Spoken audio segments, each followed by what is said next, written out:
lama menjadi ibu persib kan. Saat ini mungkin yang saya tanyakan adalah ini kan Ayu Ting Ting ini kan saat ini memang ingin merencanakan pernikahan sama Leti Fardana sendiri kan. Terus ya pemerintah yang sedang beredar adalah dia ini mau ada yang nih Bun, lagi tugas di perbatasan. Nah kalau Bunda sendiri kan mungkin sudah lama juga ya sama suaminya gitu kan, sudah merasakan pahit manisnya jadi ibu persib gitu. Mungkin bisa diceritakan mungkin maksudnya ketika suami Bunda itu pergi ke tugas negara gitu, mungkin apa sih suka dukanya gitu Bun?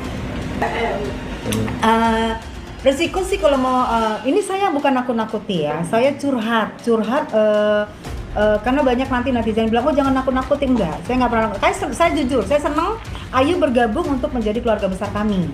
Selamat datang buat Ayu nanti, insya Allah jika jadi dengan Ibu Persib. Saya senang karena ada junior saya yang nanti jadi junior saya juga nanti di Persib gitu. Alhamdulillah, saya senang banget. Tapi kan masnya lagi mau tugas nih di perbatasan Papua ya. Oke, itu paling nggak sekitar 9 bulan. Oke, itu paling nggak sekitar 9 bulan. Nah, mungkin nanti akan ada ada kendala-kendala paling gini lah kita. Misal lagi dihubungin, lagi di WA atau di telepon, handphone nggak aktif. Satu mungkin lagi nggak ada sinyal karena di perbatasan ya. Satu mungkin lagi tugas, satu mungkin casannya habis sementara emasnya lagi di hutan. Jadi banyak yang nanti yang namanya pasangan muda ini kan ada saling cemburu, miskomunikasi ya. Kamu kemana? Kan biasa kita pengen itu, kamu di mana? Terus langsung dijawab. Kamu lagi apa? Dijawab terus video call langsung ada. Tapi itu mungkin akan agak ada waktunya untuk video callan, untuk SMS atau WA-an itu mungkin ada waktunya. Karena bagaimanapun juga apalagi perwira-perwira muda ini dia mengutamain banget tugas negara gitu.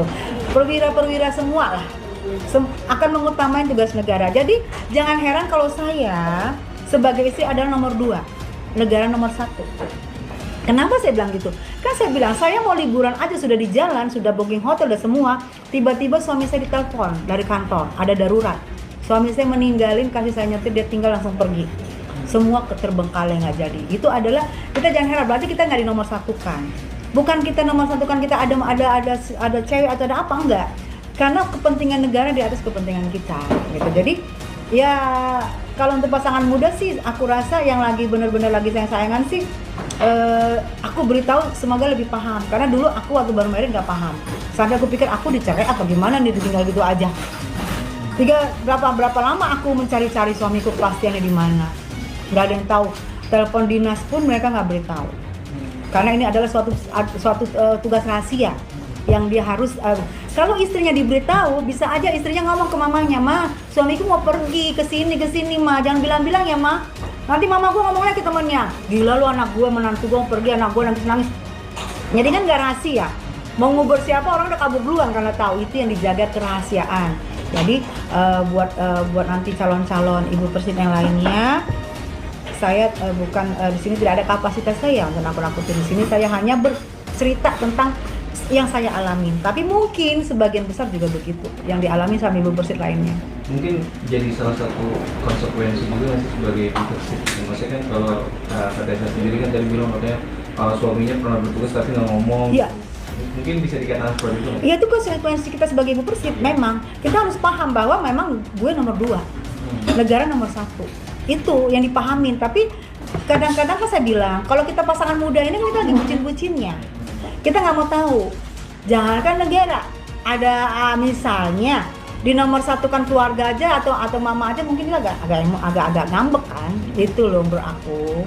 Mungkin ada rasa kecemasan nggak sih? Kan karena kan suami sendiri kan tugasnya di daerah yang berkonflik perbatasan gitu. Mungkin kalau dari Kak Tessa sendiri sebagai istri gitu, ada rasa kecemasan sendiri nggak? Kalau kecemasan itu pasti ada, ya karena tapi mulus-mulus aja juga ada. Karena itu kan penjaga perbatasan mungkin dia lagi di hutan kelaparan, mungkin lagi ada gentacan senjata, mungkin ini mungkin loh ya. Ya kita bisa cari lah di YouTube atau di Google apa aja masalahnya ya. Jadi kita bisa cari tahu, pelajarin itu. Ya kita paling cuma berdoa kan kalau suami kita pergi tugas kita hanya bisa berdoa. Dia kembali alhamdulillah, dia nggak kembali ya sudah resiko. Ya kita sudah menerima resiko apapun. Kembali itu berarti masih rezeki saya. Nggak kembali ya Makanya saya bilang waktu suami saya tugas itu, kalau nggak kembali tinggal nama ya sudah. Itu resiko gitu loh. Jadi itu yang kita harus pahamin bahwa sebagai ibu persit ini banyak banget yang harus kita kesampingkan. Misalnya kita harus selalu ditemenin, kita harus selalu itu dikesampingkan karena sudah komitmen dari seorang anggota TNI bahwa negara, mau TNI mau polisi ya, bahwa negara adalah nomor satu. Itu sudah komitmen, harga mati. Kalau dari pengalaman Kartika sendiri mungkin selama 1 tahun atau mungkin pernah ditinggal dinas itu berapa kali gitu tuh? Kalau dinas berarti pindah. Kalau pindah kayak suamiku waktu itu pindah ke Semarang itu sekitar 2 tahun. Aku di sini sama anak, aku bisa datang ke sana cuma misalnya sebulan sekali atau dia datang sebulan sekali, itu sudah risiko. Dan sebagai istri perwira biasanya kita harus menemani karena ibu perwira itu adalah suami kita adalah calon pemimpin.